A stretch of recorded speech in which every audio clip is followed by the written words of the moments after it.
बिस्मिल्लाहिर्रहमानिर्रहीम। अस्सलाम वालेकुम। डियर स्टूडेंट्स, आप लोगों को पता है कि पिछले लेक्चर्स में हमने क्या पढ़ा, लॉज ऑफ मैट्रिसेस एडिशन या laws of addition of matrices पढ़ा। उसमें हमारे पास पहली प्रॉपर्टी थी कम्यूटेटिव प्रॉपर्टी, दूसरी प्रॉपर्टी हमारे पास एसोसिएटिव लॉ था या एसोसिएटिव प्रॉपर्टी थी मैट्रिसेस में कि वो मैट्रिसेस में होल्ड करती है। कम्यूटेटिव प्रॉपर्टी भी थी।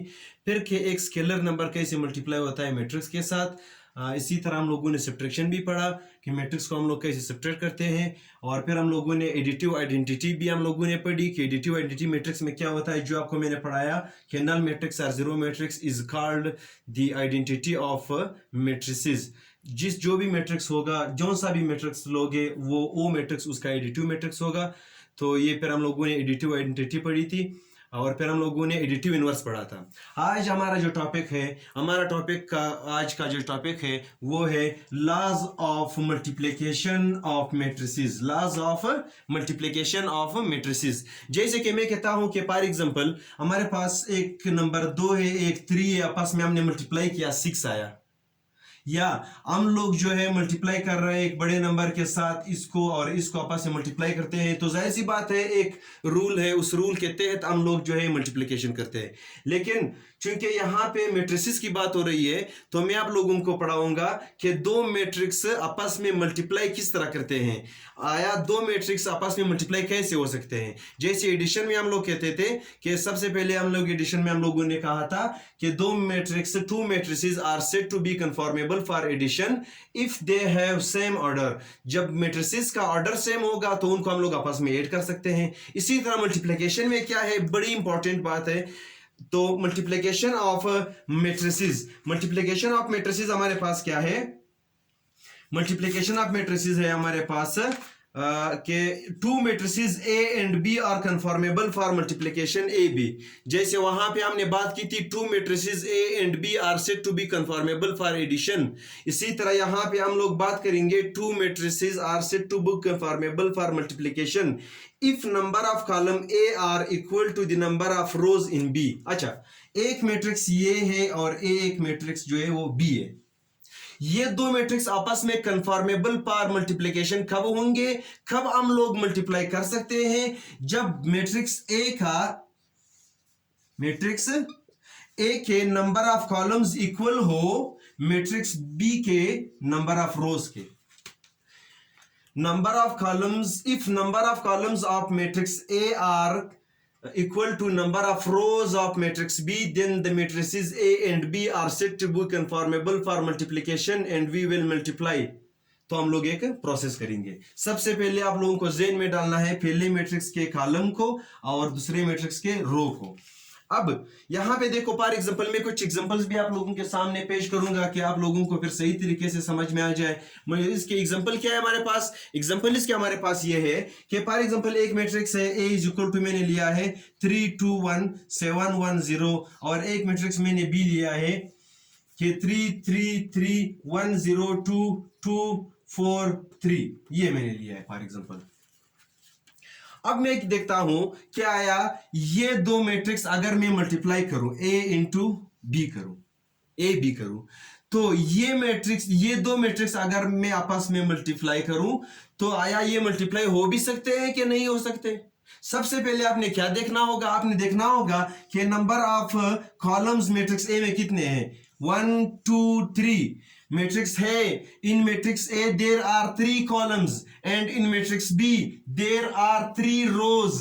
Since number of columns of matrix A are equal to number of rows of matrix B, so we can say that the matrix A and B are conformable for multiplication and we will multiply such like this 3 2 1 7 1 0। Multiplication sign दरमियान में दे दो या ना दो तो बहुत ही बेहतर अच्छा लगेगा। यहाँ पे 3 3 3, यहाँ पे 1 0 2, यहाँ पे 2 4 एंड 3। तो चूंकि number of columns number of रोज की इक्वल है, ये हम लोग कन्फर्मेबल फॉर मल्टीप्लिकेशन है। लेकिन मल्टीप्लिकेशन करते वक्त हम लोग मल्टीप्लिकेशन कैसे करेंगे, ये जरा देखो।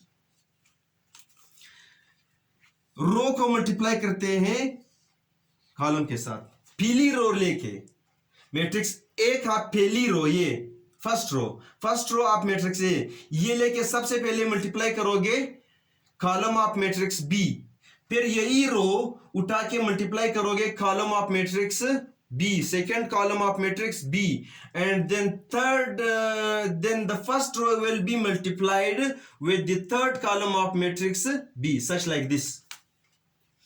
3 multiplied by 3, 3 multiplied by 3, plus दरमियान में लगेगा 2 multiplied by 1, प्लस दरमियान में लगेगा 1 multiplied by 2, 1 multiplied by 2, ये आ गया। फिर नेक्स्ट हम लोग क्या करेंगे, फिर हम लोग ये करेंगे कि ये वाला रो, ये वाला रो, इस रो को हम लोग मल्टीप्लाई करेंगे इस कॉलम के साथ, फिर इसी रो को मल्टीप्लाई, इस रो को मल्टीप्लाई करेंगे इस कॉलम के साथ, ये कर लिया। अब इसी रो को मल्टीप्लाई करोगे इस कॉलम के साथ, तो 3 multiplied by 3, 3 multiplied by 3 plus 2 multiplied by 3 plus 1 multiplied by 3। Next फिर हम क्या करेंगे, फिर इसी रो को थर्ड कॉलम से मल्टीप्लाई करेंगे। पहली रो को फर्स्ट कॉलम से मल्टीप्लाई किया, फर्स्ट रो में लिखा। पहली रो को सेकंड कॉलम से मल्टीप्लाई करोगे, फर्स्ट रो में लिखोगे, सेकंड कॉलम में लिखोगे, क्योंकि पहली रो सेकंड कॉलम के साथ मल्टीप्लाई हो रही है। पहली रो थर्ड कॉलम के साथ मल्टीप्लाई हो रही है, तो पहली रो में लिखना होगा और थर्ड कॉलम में लिखना होगा। पहला कॉलम में ये पहला कॉलम इसके नीचे बनेगा, दूसरा कॉलम इसके नीचे बनेगा, तीसरा कॉलम इधर जो बनेगा वो क्या है कि 3 multiplied by 3 plus 2 multiplied by 2 plus 1 multiplied by 3। Good. फिर हम लोग क्या करेंगे, फिर हम लोग सेकेंड रो को मल्टीप्लाई करेंगे फर्स्ट कॉलम के साथ, इसी सेकेंड रो को मल्टीप्लाई करेंगे सेकेंड कॉलम के साथ, इसी सेकेंड रो को मल्टीप्लाई करेंगे थर्ड कॉलम के साथ। तो हमारे पास क्या आएगा, 7 into 3 plus 1 into 1 plus 0 into 2। फिर हमारे पास बनेगा 7 into 3 plus 7 into 3 plus 1 into 3 plus 0 into 3। फिर हमारे पास नेक्स्ट क्या बनेगा, 7 into 3 plus 1 into 2 plus 0 into 3 plus 0 into 3। अब हम लोग क्या करेंगे, सिंपल एडिशन सब्ट्रैक्शन करके हम लोग, सिंपल एडिशन बल्कि सब्ट्रैक्शन इसमें है ही नहीं, लेकिन अगर मैट्रिक्स में कोई एलिमेंट नेगेटिव हो तो वो फिर पेचीदा बना देगा। प्लस आ रहा है, इधर माइनस आ जाएगा तो सब्ट्रैक्ट हो जाएगा, यहाँ पे तो सारा प्लस ही क्या है। तो हमारे पास क्या बनेगा कि A B is equal to 3 3 जा 9 प्लस 2 1 जा 2 प्लस 1 2 जा 2, फिर 3 3 जा 9 प्लस 2 3 जा 6 प्लस 1 3 जा 3, फिर 3 3 जा 9 प्लस 2 2 जा 4 प्लस 1 3 जा 3। फिर इसके बाद हमारे पास है 7 3 जा 21 प्लस 1 1 जा 1 प्लस 0 2 जा 0, 7 3 21 प्लस 1 3 जा 3 प्लस 0 3 जा 0, 7 3 जा 21 प्लस 3 1 जा 3 प्लस 7 3 जा 21 प्लस 1 2 जा 2 प्लस 0 3 जा 0। फिर A B is equal to क्या बनेगा हमारे पास, 2 2 4 4 9 13 6 6 9 9 9 18 3 4 7 7 9 16 21 1 22 21 3 24 21 3 24 26 हमारे पास। तो ये हमारे पास प्रोडक्ट है दो मैट्रिसेस का, जो एक मैट्रिक्स ए था एक मैट्रिक्स बी ए था। इन दोनों को जब मैंने पहले देखा कि कंफर्मेबल पर मल्टीप्लिकेशन है, फिर उसके बाद मैंने डिसाइड किया कंफर्मेबल पर मल्टीप्लिकेशन के लिए मैंने जो है प्रोसेस किया, और इस प्रोसेस के बाद हमारे पास A B is equal to इसका आंसर आया। ये हो गया आप लोगों के पास multiplication of matrices.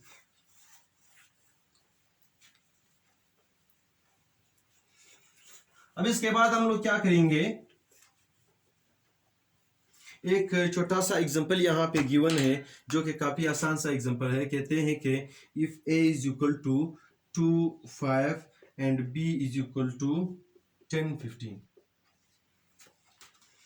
Number of columns कितने हैं 2, नंबर ऑफ रोज कितने हैं 2।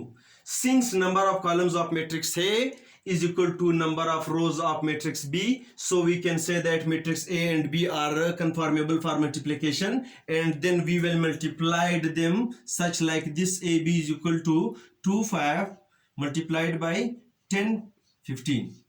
अब यही फर्स्ट रो उठा के फर्स्ट कॉलम से ही मल्टीप्लाई करना है, क्योंकि हमारे पास यहाँ पे कोई दूसरा कॉलम है ही नहीं। तो 2 multiplied by 10 plus 5 multiplied by 15, तो ये हमारे पास हो जाएगा 2 10 20 प्लस 15 5 75, तो ये हमारे पास बन जाएगा 95। एक सिंगलटन मैट्रिक्स आ गया मेरे पास। सिंगलटन मैट्रिक्स क्या होता है, एक वर्ड मैंने यूज की सिंगलटन मैट्रिक्स की।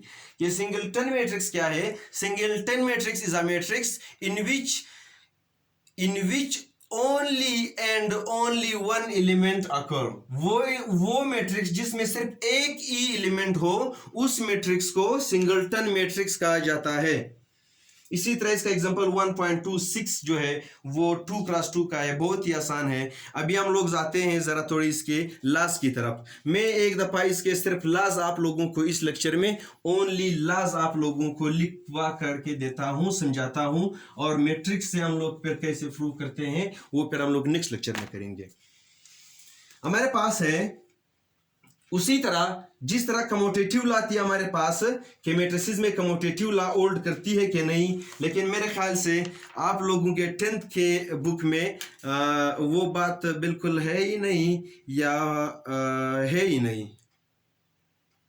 जनरल यहाँ पे सिर्फ जनरल फॉर्म लिखा हुआ है, लेकिन फिर भी जरा देखो। सबसे पहले उधर हम लोगों ने क्या पढ़ा था? कमोटेटिव ला पढ़ा था। Commutative law with respect to addition, with respect to addition.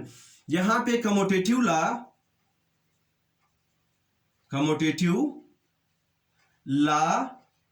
With respect to multiplication, with respect to multiplication, ये क्या होता है? ये इसका मतलब ये है कि आप अगर दो मैट्रिक्स ए एंड बी लोगे, if you have two matrices A and B, if you will multiply A into A with B, and after that you multiply matrix B with matrix A, then they will not be same always. always ये always का लफ्ज इसलिए मैंने use किया क्योंकि मैं यहां पे कहूंगा कि ये हमेशा इक्वल नहीं होंगे। कुछ मैट्रिक्स ऐसे होंगे जिसमें A B is equal to B, ये आ जाएगा, पोसिस करेगा। कुछ मैट्रिक्स ऐसे जिसमें ये ला होल्ड नहीं करती। तो अगर आपसे पूछा जाए कि does commutative law holds in matrices, तो आपका जवाब ये होगा कि matrices in some matrices it holds and in some matrices it doesn't holds. So we can say that AB does not equal to BA always. ये commutative ला है। इसके बाद हमारे पास है कमोटेटिव ला के बाद हमारे पास है एसोसिएटिव ला ऑफ मैट्रिसेस। क्या है एसोसिएटिव ला ऑफ मैट्रिसेस? जैसे आप लोग एडिशन का याद करो, इसी तरह रियल नंबर में भी इसी तरह एसोसिएटिव लाज होंगे, उनमें नंबर्स की बात होगी। कॉम्प्लेक्स नंबर में भी इसी तरह कॉम्प्लेक्स नंबर की बात होगी, लेकिन यहां पे चूंकि हम लोग मैट्रिसेस पढ़ रहे हैं तो मैट्रिसेस की बात होगी।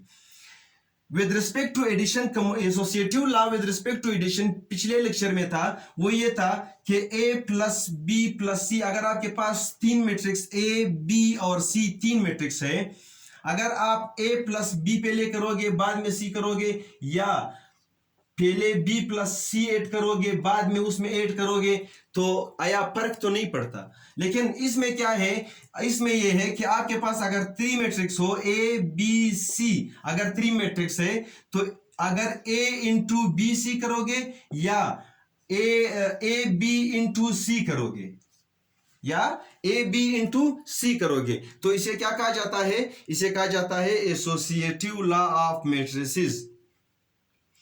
तो ये एसोसिएटिव लॉ है, इसका एग्जांपल फिर इंशाल्लाह हम लोग नेक्स्ट लेक्चर में करेंगे। इसी तरह डिस्ट्रीब्यूटिव लॉ है। डिस्ट्रीब्यूटिव लॉ कैसे है? डिस्ट्रीब्यूटिव लॉ हमारे पास कौन सी लॉ है?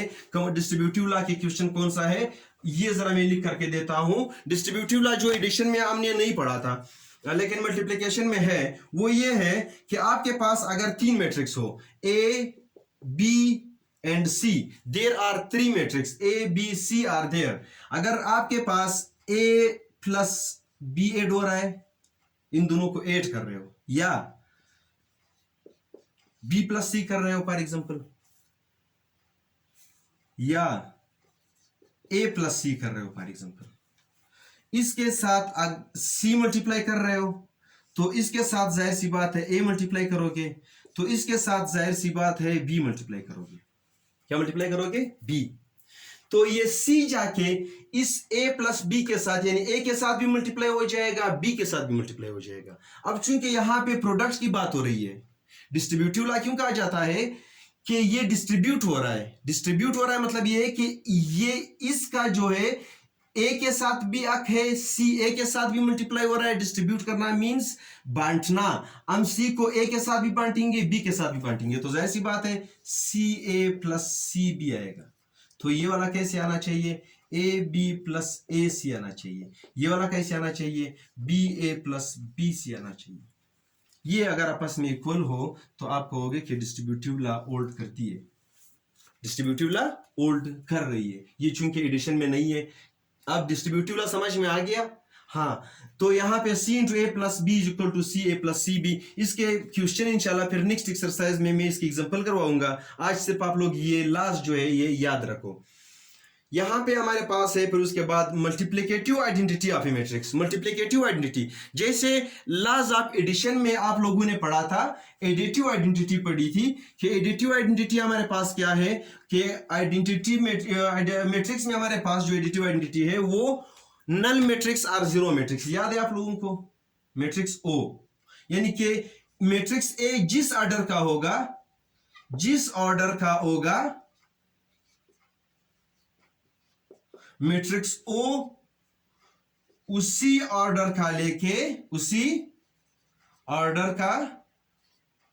लेके तमाम एंट्री जीरो करने।